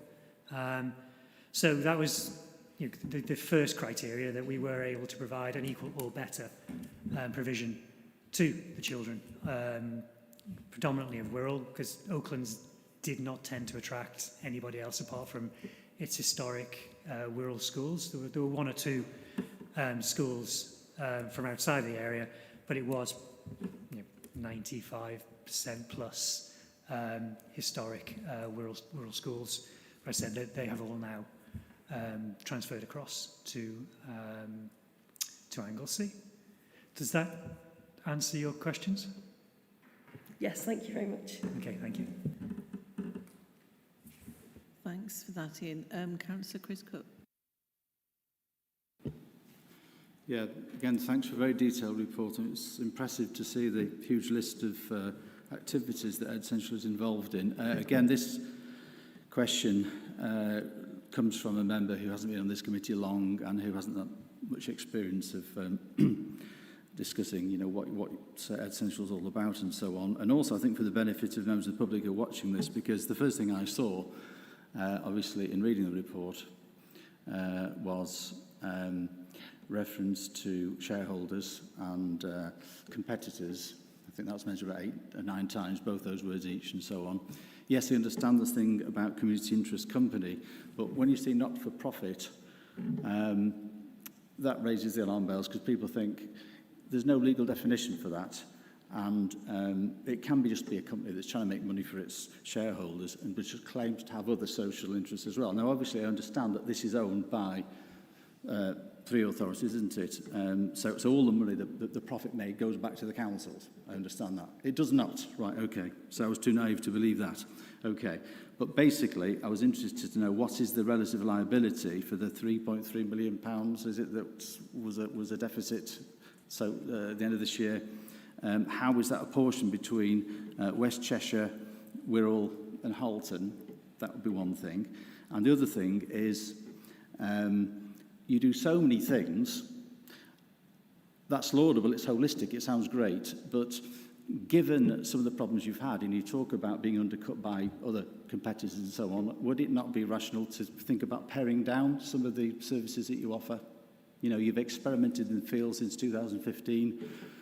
Could you perhaps have a narrower focus? Would that benefit, both the company and the beneficiaries of your activities? Yeah, thanks.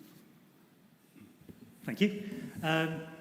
I'll pass to Mark in a minute. If I go, there's a couple of points I'd cover. First off, if we just go to the nature of the company. So we're a community interest company. That's a type of private limited company, very clearly defined in statute. And we have a commissioner who looks after community interest company. But actually, the nub of it is we are owned by 2 councils, so it's Cheshire West and Wirral. Halton are in the report because we coordinate their half. And we do, they are schools in Halton are a customer of ours. But we're owned 50-50 by each council. The money that we do make goes back into our services or our schools. So from the day we started up, we're proud to say we've always broken even. We make a relatively tiny profit. So in a good year, it was £200,000 on 20 million turnover, so 1% net profit. And all of that's reinvested back into improving our services. But we were progressing to a point where in 2019, we were able to take £100,000 and put that into a grant fund, which we then redistributed back to our schools to fund projects across 12 rural schools. We're able to bid and benefit from funding. So the whole point is the company provides great quality services at great prices. The schools are willing to buy because it's a very competitive market out there. We don't receive any direct funding. We have to compete for it. But we do that in such a way that schools buy them back from us, and then when we're able to, we then return what we feel as much as we possibly can back to direct funding of those schools who are our community. So that's the nature of the company and what we do. Mark, is there anything you'd like to add? Okay, so in terms of the question about the services that we provide and whether or not we should continue to provide them, I think it's important to remember that we're providing the services that the customer wants. So we have, our schools, we're very close to what our schools want. We take a great deal of effort to hear what they want, and we put in a lot of effort to maintain good working relationships with them and good communication. So we are providing what the customer wants. It's also important to remember that we're not just about providing the services, we're also about making a difference.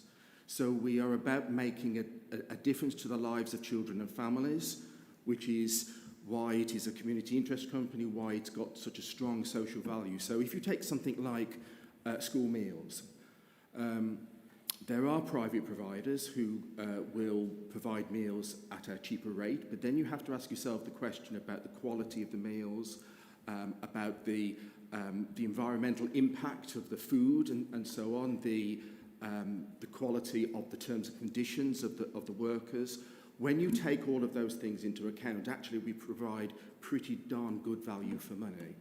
And our schools, they do look at the prices of competitors, but then they look at what they get through Ed Central, and yes, they might pay a bit more, but actually they're getting that much more benefit by buying the services from us. And if you look at Appendix 2, and you can see how as a company we have tried to match what the priorities are for Wirral Council, and of course we do the same for Cheshire West and Chester Council. We are about making our contribution through the services that we offer to deliver the priorities for Wirral to make that difference to children and families. Now, that doesn't mean to say that we don't keep under review what we offer and what we don't. And when the company was first set up, we probably offered there was a larger curriculum offer than we currently have. But actually, times have changed. Teaching schools have come and gone, or come and changed and morphed. And budgets in schools have been tight and so on. So we probably offer less in terms of some of the curriculum offer. So we flex things, and we are always looking for different ways of delivering products so that you get more value for what you're buying. We're confident that the services that we offer are ones that schools want, that deliver not just good value, but actually we can demonstrate that they make a difference to the lives of children and their families. Just come back briefly on it. Yes, I meant to prelude my comments or questions with the fact that I recognise the extremely good work you're doing. I mentioned a few examples like supporting forest schools, holidays for well-off families and children, and promoting healthy nutrition, which is a big issue. We mentioned that earlier today, about promoting healthy weight and so on. That's absolutely great. Just one little thing I was going to mention, though.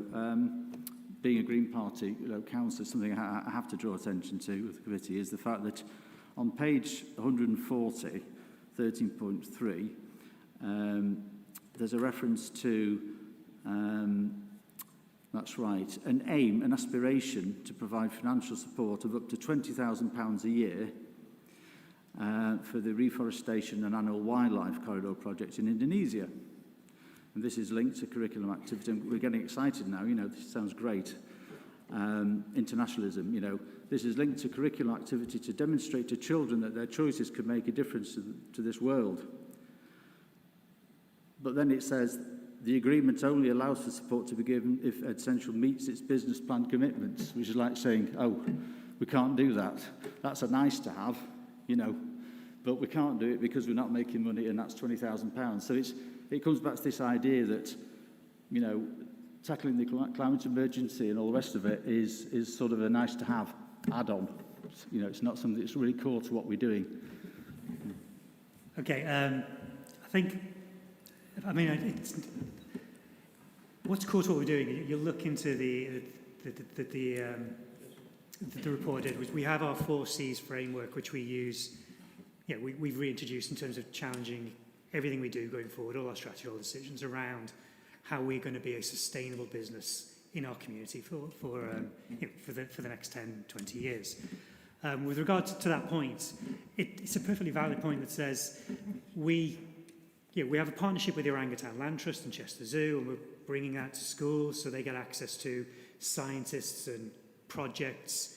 Really, again, we're bringing things and initiatives to schools, but we also have to recognise that if we don't have the money, then we can't donate the money. We can't run it, give money away that we don't have. So that comes back to the earlier point that says we have to be a really well-run business. We have to compete hard. We have to give schools great service at a great price, that they're willing to spend their money with us. We're really efficient in what we do. That generates an amount of money which we discuss with schools as to how we're going to spend it. So the partnership with the Orangutan Land Trust and Chester Zoo is one that Wirral primaries are very, very keen on. So we have a head teacher board we talk with. Our board has 4 head teachers on it. It has somebody with a lot of school governance experience. We have 2 members from our shareholders, officer members. So we have a broad range of people who, the board are made up of people who are very, very focused on our school community across our area and give us that help and guidance in terms of driving our strategy. And I'll just add that when the board made the decision to commit to that, that was pre-pandemic. And at that time, the company was doing really well. We were, although we don't seek to make a profit, as you will realise, that if we do make a surplus, that then gets fed back into activities and support for children and families. And we were confident at that time that, in fact, the company was doing well, and we believe it will do in the future, that was a good decision to make. So it wasn't a case of, oh, we'll only do it if we fancy it. We were actually quite confident that we would be able to do it.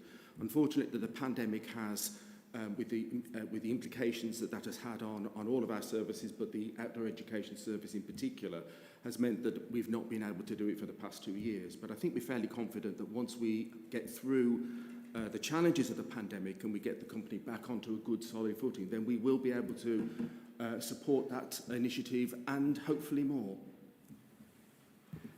Okay, if I could just add as well, our commitment to being a sustainable business in a broader sense of it also means how we help schools, how we reach out to a national basis, how we bring things, resources, expertise and knowledge to Wirral and Cheshire schools that other schools don't get, because we're proactively doing it. So for example, I'm currently in discussions with the Cabinet Office about COP26, and we're in discussions about Essential providing a resource website for the official COP26 website and school resources pack, where we provide teaching and curriculum aids for schools to be able to talk to their children and build COP26 into their lesson plans for that period, because there isn't a great deal out there where schools are able to bring geography, history, all those different subjects, and teachers can have discussions. So we're in discussions at the moment. I'm building the website, which hopefully we'll be able to have up and live by the end of this month, which you'll be able to access through the main COP26 website. But again, that's bringing knowledge and expertise to Wirral schools, and also making it available free to all schools, fulfilling our mission, which again, just to remind everyone, our mission is to improve outcomes for children and young people. Well, thanks, gentlemen, for what you just said. I can tell, you really know what you're doing and you really believe in what you're doing. That's great to hear. Thank you. Thank you. And finally, Councillor Chris Carribier. Thanks, Chair. I think you do a huge range of activities and provide quite a lot of stuff for our schools in Wirral. It's great. My question is literally going to be about finance. There's a statement here that, I think my colleague here mentioned a 3.3 million loss to March 2022. And there's a statement that says we anticipate the business will reasonably quickly return to historic performance levels. Now, so my questions are going to be, how sustainable is the current business model, if that's not realised? And how are you going to mitigate that problem area? So what steps could you take to mitigate that issue? And what alternative kinds of funding would you be looking for?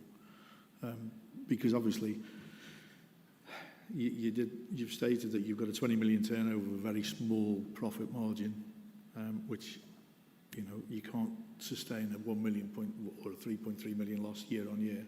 So how would you mitigate against that? Thanks. Okay.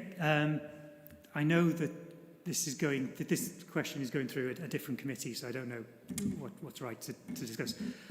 We are in discussions with the shareholders about a funding package over a time frame which would allow us to sustainably manage the debt we've accrued over the last 2 years. The one thing I would say is that the team responded brilliantly to COVID, not just in terms of outputs, but in terms of how we manage ourselves as a business. So from I remember vividly watching Gavin Williams at the dispatch box saying, as of Monday, schools are closed, and us going, we can't earn a penny from Monday. At that point in time, it was long nights of no sleep trying to figure out what to do. But the team responded really well to a point where we never came close to running out of cash. We managed our cash really, really well. So with all the schemes, with everything we could do. So although we've run up losses, because we had been well run prior to that and we had been run prudently prior to that, then we were able to have the space to make sure that to this point our bank account is still healthy, and we anticipated being so. So we never came close to getting ourselves into difficulties. But we are carrying a large amount of debt that needs refinancing effectively, refinance the business with some long-term debt. So we're talking to our shareholders about providing that debt and a time period over which we will be able to comfortably pay that debt back whilst still fulfilling our mission. So our job within that is to run the business better, find more ways to support schools, find a broader range of schools to sell our products to, which we were naturally expanding out of our core area into Holton, Warrington, East Cheshire, Staffordshire, and then particularly looking at the residential service, which is the one service we sell nationally. The residential sector has had a really, really bad time. This week was the first time we had schools on site for 18 months in terms of overnight residential. So a lot of centres have closed. I know that through first-hand experience, because I used to get regular calls from centres asking if we would take them on. And we're like, we've got enough problems of our own. But that means supply in the market has contracted, which means we are a big remaining provider, and we are getting calls from areas where their centre has schools. So, for example, Marl Hall in Llandudno, which was owned by Warwickshire, closed this week. So we're working with them to talk to schools in Warwickshire about coming to us rather than to replace their existing one. So we have a very focused plan how to grow our business to take advantage, particularly in residential, which means we drive our revenue, which means we generate more profit, which means we can then pay off our long-term debt while still generating the same kind of surplus, which means we can reinvest in our services and back into our schools and bringing new innovative things to our schools. If I may, what sort of proportion of the business is the centres? The centres represent about 20 to 25% overall. About £4 million a year in revenue in 2019. Okay, thank you so much for coming, answering so fully all the questions that people have put to you. I would like to move that we note the information contained within the report and thank Ian and Mark for both coming along this evening. Do I have a seconder? Yes, second that. Thank you, Chair. Thank you, Councillor Kate. So are we all in agreement? Fab. Thank you very much indeed. Thank you, gentlemen.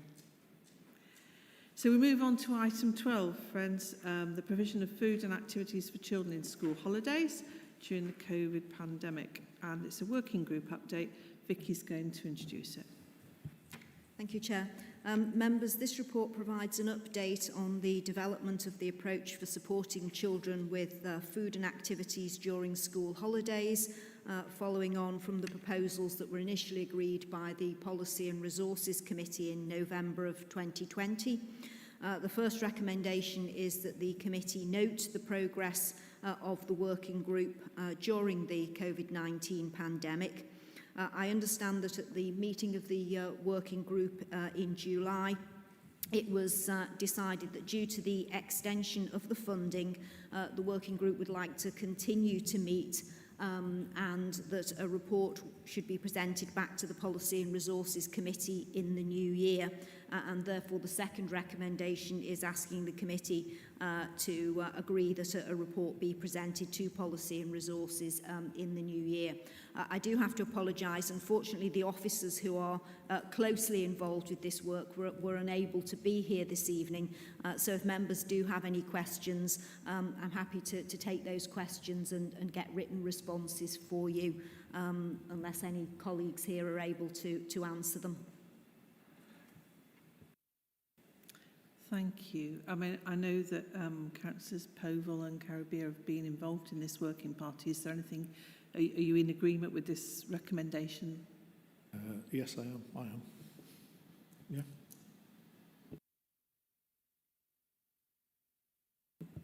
Unless there's any debate, perhaps you'd like to move and second it then? Yeah, so moved, Chair.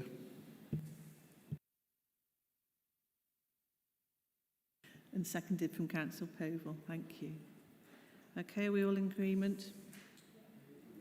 Great. Thank you very much indeed. And then we move on. Sorry. Just to the work programme. You're going to introduce that one for us? Yes, thank you, Chair. Again, members, this is the report that comes to every committee meeting, and the purpose of the report is to ensure that members have the opportunity to contribute to the delivery of the committee's annual work programme. I would draw members' attention to the items that are already on the work programme and ask if there are any further comments or items that you would like to add.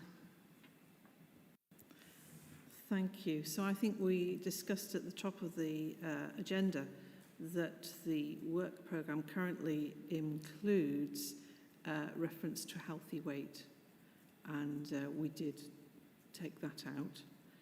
So we'll maybe rub that one out. And at the last meeting we asked for a SEND strategy update to come back, so I think we need to make sure that that's on the agenda. Not September, obviously, because we might have missed that one, but sometime in the future. I wondered, members, whether learning from COVID and targeting resources with regards to social inequalities was actually just something that we would look to have within reports. So, for instance, James is going to come back and talk about the school improvement strategy, and COVID and improvement along that is part of it. So it would seem to me, with your agreement, that we might propose that we took that out as a distinct item, but kept it as part of the working agenda. Does that make sense? Would you agree?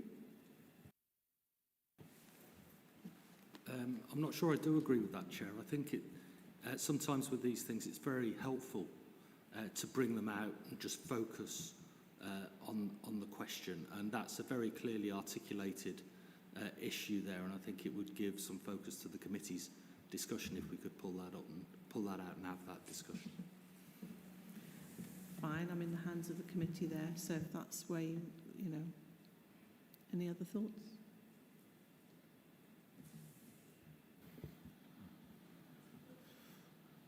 I agree with Councillor Brennan on that score, I just have to say, yeah. And also with child poverty strategy, I know there are divided opinions as to whether it makes sense to deal with child poverty separately as an issue from, you know, poverty in general, because child poverty springs from poverty in general, doesn't it? But one thing I'd be concerned to see is if that's to be confirmed, do we have any sort of notion of when we're going to really hit that full on, you know? I mean, November, December, or I don't want it to be like one or two other items that might, you know, languish in TBC sort of indefinitely. That's all. I think it's a fair point, Councillor Cook. Do you have a comment? I don't have an immediate answer, Councillor Cook, but I can certainly look at the timescales and get it actually dated and timed in the working programme so you can see when it is coming back rather than just a vague time which you've got at the moment. But I'll need to review the timescales for the work we need to complete. Thank you for that. Yes, I mean, I guess your concern about things being TBC was why I was looking at the item around learning from COVID and wanting to make sure we didn't keep just pushing it over the horizon, because it's going to be with us for a very long time, I feel. But I'm very happy to leave it as a separate item. Are there any other comments? Or thank you, Councillor Collison. He's just moving me speaker. We're connected, you see. I mentioned the pupil planning strategy last time to see if it was on the work programme. I can't see it, or I just mightn't have seen it. Can that be put on? Yeah, well, the place planning strategy is clearly part of our work. More than happy to put it on the work programme, and we did do an update in August with a workshop for members on that as well. Yep, thank you. Sometimes we've done many things that aren't always totally reflected in what we have in the work programme, so thank you for pointing it out. That's excellent. Councillor Caribbean. Hi, yeah, thanks, Chair. I'm just got a quick question. We've got, and I can't remember, it's probably me that can't remember this, but we've got the SEND strategy update in September. Is that coming in September the 13th or not? Is it 30? Yeah, 13th. Today is the 13th, Today's the 13th. so I think not. So when's it coming? Well, it says in September. I'm just wondering when are we... Yeah. There's no date to it, so when in September will that be? I think I agree with you. We need to make sure it comes to the next committee if that's feasible. Come to the next committee in October. Thank you very much. Sometimes, you know, you have to get the balance with the agendas, don't you? But yes, thank you for spotting that. Okay. In that case, I'm happy to move the work programme as we've noted it there, with the various suggested amendments. So would I have a seconder? Thank you, Councillor Cook. I'll second for a change. Thanks. Thank you. Yeah. Is everybody in favour? Yeah. Fabulous. Thank you very much then, members. And that brings us to the end of our agenda for this evening.